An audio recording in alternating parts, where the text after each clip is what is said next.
কবি শঙ্খ ঘোষ রচিত মুখ ঢেকে যায় বিজ্ঞাপনে। একলা হয়ে দাঁড়িয়ে আছি তোমার জন্য গলির কোণে, ভাবি আমার মুখ দেখাবো, মুখ ঢেকে যায় বিজ্ঞাপনে।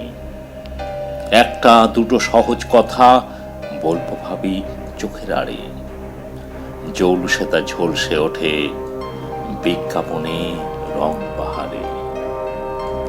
কে কাকে ঠিক কেমন দেখে বুঝতে পারা শক্ত খুবই। হায় রে আমার বাড়িয়ে বলা, হায় রে আমার জন্মভূমি।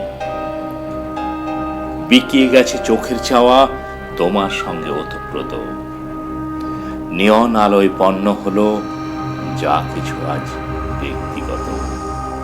মুখের কথা একলা হয়ে রইল পড়ে গলির কোণে, ক্লান্ত আমার মুখ শুধু ঝুলতে থাকে বিজ্ঞাপনে।